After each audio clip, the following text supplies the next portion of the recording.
Salut à tous et bienvenue sur Valet PL, l'Orcana FR. J'espère que vous allez bien. Il est temps enfin de faire la rubrique top et flop des cartes sorties dans le chapitre 7.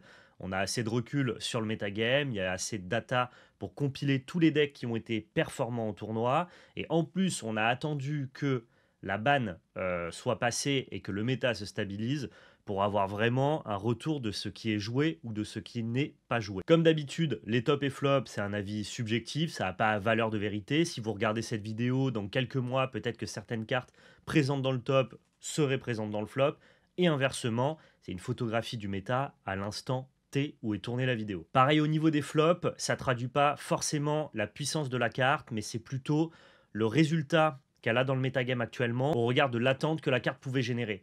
Il y a beaucoup de cartes dans ce flop qui restent des bonnes cartes, mais justement, comme on les attendait vraiment hautes dans le metagame, eh bien leur sous-performance fait qu'elles se retrouvent dans les flops. Voilà, tout est question de contexte, parce que sinon, sur des extensions à 200 cartes, bon, bah, des flops, il y a 180 cartes de l'extension auxquelles on ne donne pas l'heure, et qui sont seulement des cartes faites pour la collection, ou alors pour le format limité. Il faut bien se rendre compte que, globalement, toutes les cartes dont on va parler dans cette vidéo, qu'elles soient dans les tops ou dans les flops, c'est des cartes avec un certain potentiel. Avant de passer à la suite de la vidéo, je vous rappelle que vous pouvez tenter de remporter un bon d'achat de 80 €. Pour cela, c'est très simple, il vous suffit de commenter dans cette vidéo. D'ailleurs, donnez-moi votre avis sur les tops et les flops. Je tire au sort un commentaire au hasard tous les mois et le gagnant remporte un bon d'achat de 80 € sur labelcard.fr. Laissez un pouce bleu sur la vidéo, abonnez-vous à la chaîne.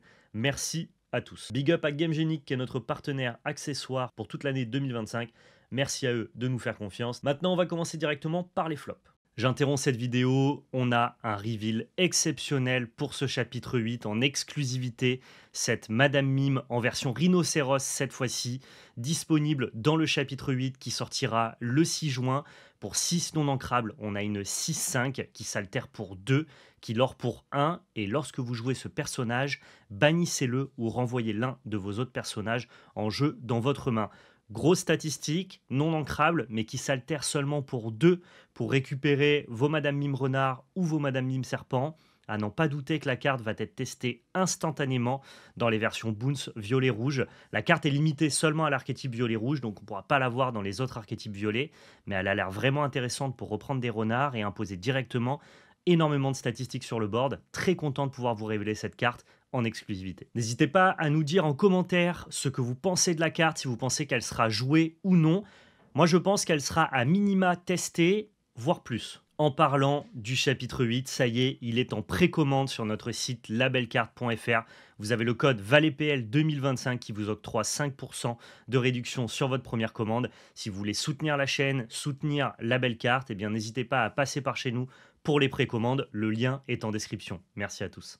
Allez, top 10 des flops. On a ici notre ami Bolt. Il est dans les flops parce que c'est une carte qui a généré une petite attente. Elle a été révélée rapidement au chapitre 7. La carte était un peu excitante, mais le fait que son shift 3 s'opère sur une carte à 2 de coups de mana et non pas à 1, eh bien c'est un shift qui arrive beaucoup trop tard pour remplacer les très très bons shifts de Amber Steel Song. Du coup, la carte a jamais trouvé sa place dans le metagame, a jamais vraiment été une proposition, et donc elle est un peu tombée dans l'oubli. D'où sa place en flop 10. Aïe aïe aïe, à la 9e position, notre ami Mouchou, le dragon majestique. Comme on le disait au moment des reveals et des spoilers, la carte est très bonne si on la prend de manière individuelle. La puissance pure de la carte est intéressante. Cela dit, la synergie de couleurs qu'elle pousse est une synergie qui aura beaucoup de mal à s'imposer dans l'Orcana. Malheureusement, au chapitre 7, la synergie ne s'impose toujours pas. Il y a quelques irréductibles gaulois qui arrivent à faire des choses amusantes avec rouge-gris, mais ça reste quand même globalement un peu exotique, pas assez important pour qu'on puisse vraiment le prendre en compte.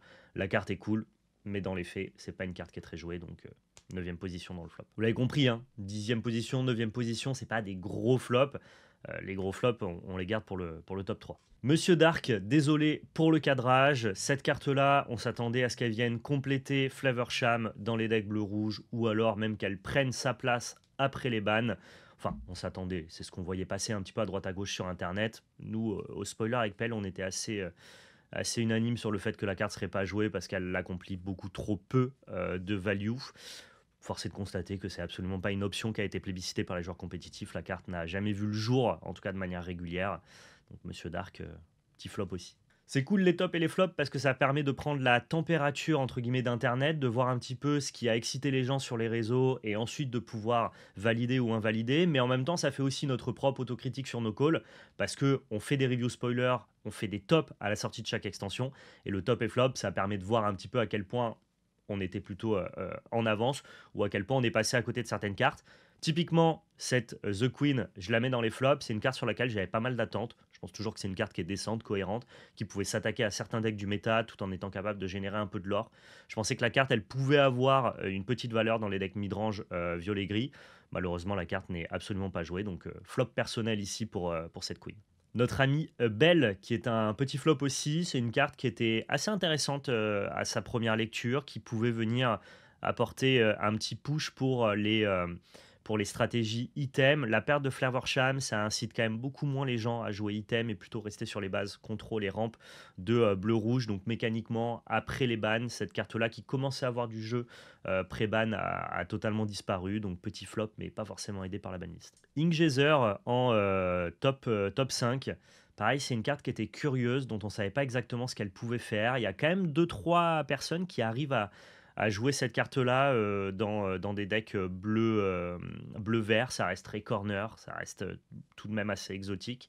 Mais la carte permet de faire des choses amusantes. Il y avait pas mal d'attentes sur cette carte-là quand elle a été révélée, d'où sa place dans le flop, parce que malheureusement, la bicolorité et la carte n'arrivent pas à s'imposer vraiment de manière assez réelle dans ce metagame.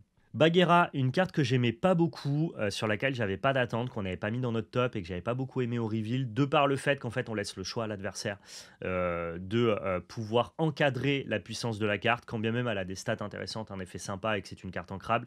En fait, elle fait tout à moitié. On préférera avoir un bon body ou alors un bon sort de gestion. Le tout mixé, l'espèce de cul entre deux chaises sur la même carte, ça a jamais été très bien dans les différents TCG et Bagheera elle y coupe pas, finalement c'est pas une option hyper viable. Je vois quand même certaines stratégies mid-range, que ça soit bleu-gris ou violet-gris, qui essayent la carte en un ou deux exemplaires. Il y avait beaucoup d'attentes sur internet sur la carte, j'avais très peu d'attentes personnelles et donc je la mets dans la catégorie flop. J'aimais pas beaucoup la carte et je la trouve pas assez jouée pour la mettre dans les tops. Aïe aïe aïe, on rentre dans le top 3 ici avec cette Aurora qui n'arrive pas du tout à s'imposer, quand bien même euh, elle aurait été dans les flops pré-ban, mais elle est encore plus dans les flops post-ban. Parce qu'en fait, pré-ban, Humbersteel, c'était pas une option. Les stratégies bleu-grise item, les stratégies bleu-rouge contrôle, invalidaient totalement ce plan de jeu. C'est un deck qui avait totalement disparu. Post-ban, Humbersteel, c'est énormément revenu. On a la capacité à chanter et on a la capacité à avoir un deck dans le méta qui attaque le board. Et ben Aurora, c'est quand même pas joué. Vous prenez toutes les listes Amber Steel Song, la plupart, en tout cas, on prend la liste consensuelle. Il n'y a pas d'Aurora dans ces listes-là. Les gens lui préfèrent Gaston pour cette capacité à chanter à 5. Donc les cartes sont comparables. La carte fait trop peu, en fait. Sa capacité Sweet Dream est trop gadget par rapport à ses statistiques. Donc pour l'instant, la carte n'a pas trouvé sa place dans le méta. C'est vraiment un gros flop, cette Aurora, je trouve. Mickey Mouse, pareil, désolé pour le cadrage sur celle-là. Top 2 des plus gros flops. Alors, ça avait excité pas mal de personnes dans nos commentaires, notamment quand on l'avait un peu détruite au spoiler. Les gens pensaient vraiment qu'on pouvait faire des bêtises avec. Je sais pas si c'était partagé par la communauté internet. C'est pas une carte dont j'ai vraiment entendu parler sur Twitter notamment, mais au regard de nous, sur les retours qu'on avait eu d'après les spoilers, c'est une carte qui générait de l'attente, en tout cas dans la communauté. C'est une légendaire, donc au même titre qu'Aurora, c'est pour ça aussi que la carte a particulièrement un bon classement dans ce flop 10. Bon, la carte n'a jamais été jouée, elle n'a jamais rien fait. C'est une carte qui nécessite que l'adversaire fasse des erreurs, entre guillemets, pour pouvoir utiliser son effet. Elle a un coût deck build aussi qui est assez compliqué parce qu'on a envie de jouer des personnages très chers pour pouvoir les jouer gratuitement, mais cette carte-là, elle est aussi non ancrable. Si votre adversaire tourne bien autour de la carte, et bien dans ce cas-là, vous avez un drop 2 qui n'a aucun impact sur le board et des cartes qui sont très difficiles à caster dans votre deck. Bref, tout le coût d'opportunité de monter une decklist autour de cette carte est mauvaise. C'est ce que je pensais avant et c'est ce que je pense encore plus maintenant puisque personne ne m'a montré le contraire dans ce metagame. Et enfin, gros flop. Et ça va faire parler parce que la carte, elle mérite pas du tout d'être en flop. C'est une carte qui est puissante, c'est une carte qui est intéressante, c'est une carte qui a un texte qui était pas mal hypant, c'est une carte que moi j'adore et que j'avais justement mis très haut dans mes attentes et qui était très haute dans les résultats qu'elle pouvait donner avant le ban. mais j'ai un peu envie de punir cette décision de ban de l'Orcana qui m'a pas beaucoup plu, dans le sens où ils ont réussi à assainir le format, c'est pas tellement la problématique, mais ils n'ont pas réussi à le faire en laissant le chapitre 7 s'exprimer. Ils auraient pu faire d'autres types de bans qui auraient pu assainir le format tout en laissant la possibilité au chapitre 7 bien, de jouer les cartes qui tournent autour de la synergie item. Et donc, ce Scrooge McDuck, il est passé de très très bonnes cartes, très belle surprise de ce chapitre 7 à carte qui a totalement disparu. Encore quelques irréductibles, évidemment, jouent des stratégies item en bleu-rouge, mais ça reste tellement corner, ça reste tellement pas la norme et ça reste tellement pas dans le sommet du compétitif que finalement on est sur une légendaire qui a été très appréciée, très plébiscitée et qui s'est complètement crashée après le ban. Et donc c'est vraiment un gros flop, non pas de la carte, mais des décisions de l'Orcana qui, à mon sens, n'ont pas réussi à trouver un ban intéressant. On joue globalement dans le même metagame que le chapitre 5 et 6. Et même si le format est plus sain, la renouvelabilité et le fait que ton dernier chapitre s'impose peu, bah, c'est un peu une faute et Scrooge McDuck en est l'exemple type. Allez, on part sur les top 10 cette fois-ci. Sapphire Coil en 10e position. Elle aurait été beaucoup plus haute si on avait fait cette vidéo avant les bans. Après les bans, les synergies items étant beaucoup plus anecdotiques, bah forcément Sapphire Coil est beaucoup moins jouée. Ça reste une carte intéressante pour les stratégies items.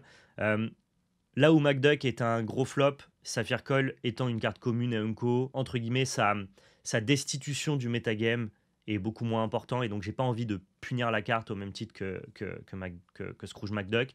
Ça reste une carte intéressante qu'on voit encore à droite à gauche dans certaines decklists qui fonctionne très bien avec la version aussi contrôle de Sisu de bleu-rouge, notamment avec son interaction favorable avec Sisu. Donc je pense que la carte reste quand même cool. Elle aurait été beaucoup plus haute. J'avais pas trop envie de la mettre dans les flops non plus. Donc elle reste tout en bas des tops. La carte reste jouable et la phase de ban a pas détruit le portefeuille des gens comme ça a pu être le cas sur Scrooge McDuck.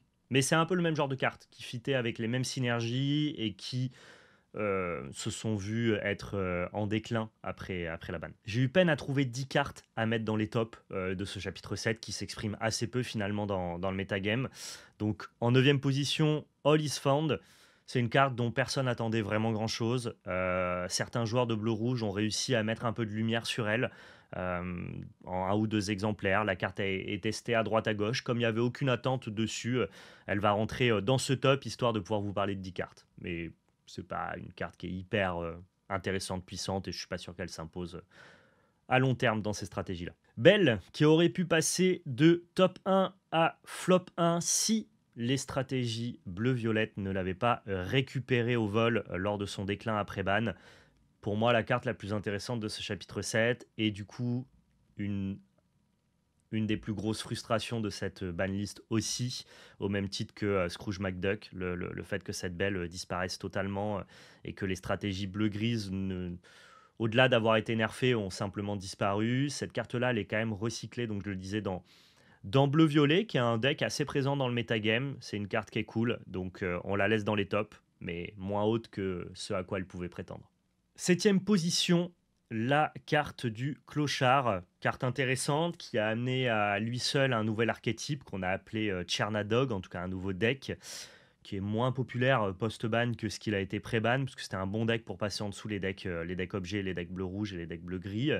Maintenant, vu que le metagame c'est un petit peu diversifié et qu'on a des decks comme Silsong qui ont été réintroduits, c'est beaucoup plus dur de faire fonctionner la synergie de Clochard qui veut quand même s'étendre sur le board, et donc dès qu'il y a trop de gestion, eh bien, le plan de jeu fonctionne moins bien. Mais c'est une carte voilà, qui était intéressante au moment des reveals, sur lesquels moi j'avais quelques attentes, et qui se retrouve à être intéressante parce qu'à elle seule, eh bien, elle a apporté un rafraîchissement en vrai avec ce chapitre 7, avec un nouveau deck qui était capable de performer. Donc je la laisse quand même dans les tops pour service rendu à l'excentricité, à l'exotisme. Ça a créé un bon deck exotique et qui avait de la valeur à être joué compétitivement. Donc plutôt cool.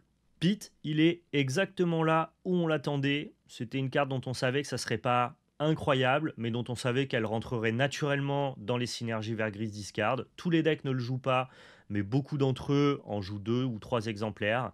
C'est une très bonne carte à shift, ça attaque très bien les synergies Song, et c'est exactement ce qu'on veut faire dans le metagame actuellement. Donc Pit, il fait exactement. Il était hyper lisible, le Brompit. Yago, 5e position, grosse stat, évasive, 4-6 pour 4, ancrable. La carte, elle apparaît à droite et à gauche dans toutes les synergies violettes qui sont un peu mid-range, qui veulent bien prendre le board. Effectivement, quand la carte est ciblée, elle est d'office gérée. Mais c'est assez rare de pouvoir cibler facilement une carte sans la gérer. Disons que si on est juste capable de lui mettre un allumer les mèches dessus, on va être un peu déçu. Mais si la carte vient à prendre un feu du dragon, bon, qu'elle soit vanish ou pas, ça change pas grand-chose. Elle a quand même juste de très bonnes stats, de bonnes capacités pour un coup en encre qui est assez modique. Donc c'est une carte qu'on voit assez régulièrement dans les stratégies violet-rouge. Bonne carte. Bonne carte et pas tant attendue que ça en plus, donc plutôt intéressant. Mulan, pareil, c'est un bon drop 1 dont on savait que ça saurait jouer. La capacité est intéressante. Le fait qu'elle ait 2 en attaque permet d'aller prendre des bons trades en early game. C'est aussi un très bon support à shift quand on aura de très bonnes Mulan intéressantes à shifter dessus. La carte est princesse et héros, ce qui lui donne des très bons types. La carte a été jouée à droite à gauche, en tout cas dès lors qu'on a besoin de cet effet-là. Mulan le fait excessivement bien. Donc carte dont on avait un bon espoir dessus et qui confirme. Donc top 4 pour Mulan. Penny, on est passé complètement à côté, nous et Internet au global. C'est pas une carte qui avait beaucoup de hype quand elle a été révélée. Et franchement, par contre, quand vous jouez cette carte, vous vous rendez compte qu'elle est vraiment très bonne. Un petit peu structurante des synergies Humber Steel non chanson, donc les versions plus agressives, qui commençaient à être populaires avant le ban, qui forcément avec la réintroduction des versions chansons est un peu moins populaire maintenant. Ça n'enlève rien sur le fait que cette Penny, on n'attendait pas grand chose et la carte est vraiment puissante quand vous la résolvez. C'est un très bon tour 2 qui va générer rapidement du lore et qui va protéger votre board, en tout cas une carte clé de votre board. Donc vraiment très intéressante cette petite Penny. Le top 2, c'est mon préf, c'est ce Giant Cobra qui est globalement la nouvelle carte que l'on a vu émerger dans les stratégies violet-grise. C'est une 4-4 pour 3, vanish qui permet de l'aurer 2 à distance quand elle est jouée en défaussant une carte, mais dans les stratégies violettes, on a beaucoup d'options en main, donc c'est pas très grave. C'est une carte qui est puissante, qui prend bien le board, qui prend des bons trades, qui permet d'avoir de la reach en late game. En gros, à n'importe quel étage de la game, que vous la jouiez en début de partie, au milieu de partie ou en fin de partie, elle aura une application différente, mais elle aura une application intéressante en early game pour prendre des bons trades, en mid game pour prendre du lore et des bons trades, et en late game seulement pour prendre du lore. Vous pouvez ou pas déclencher son effet et donc conserver vos cartes en main, notamment peut-être en début de partie. Donc la carte est hyper polyvalente, hyper intéressante avec des bonnes stats. Elle était évidemment dans les tops, que ce soit pré-ban, post-ban, ça ne change rien. Ce Cobra est très bon. Et enfin, top 1 pour sa capacité à être hyper résilient. Pré-ban, il aurait été top 1. Post-ban, il reste top 1 parce que quand bien même les stratégies items ont été défoncées par la banlist, et ben Tamatoa, il reste quand même une carte déterminante des decks bleu-rouge. Tous les decks en jouent entre 2 et 4 exemplaires. Le fait que Pop Cycle existe toujours dans le format eh bien, permet d'être une synergie intéressante à Tamatoa, voire même une mécanique de value qui peut remplacer un petit peu Flavorsham. Je pensais, après les bans, que Tamatoa, au même titre que McDuck et Bell, allait un petit peu plonger dans les abysses. Il a un peu plongé, c'est quand même pas une carte qui est aussi déterminante que ce qu'elle était pré-ban, mais elle reste toujours intéressante, jouée, et donc pour ça, Tamatoa, c'est le top 1 de ce chapitre 7, comme attendu finalement. Il n'y a pas trop de surprises, en tout cas si on avait dû faire le top pré-ban. Post-ban, c'est un peu plus surprenant que la carte ait continué un petit peu à exister. Donc félicitations à Tamatoa, qui en plus conserve une petite valeur à ce chapitre 7, qui a bien souffert de la banlist. Voilà, j'espère que cette vidéo vous a plu. Encore une fois, cette vidéo n'a pas valeur de vérité, c'est seulement un prétexte pour parler du jeu que l'on aime, pour parler de ces différentes cartes et pour regarder un petit peu ce qui fonctionne moins. J'espère que ça vous a plu. Dites-moi dans les commentaires ce que vous en pensez, on les lit tous bien évidemment. Merci à tous d'avoir regardé cette vidéo. Prenez soin de vous et surtout n'oubliez pas, c'était de la belle magie. Ciao tout le monde.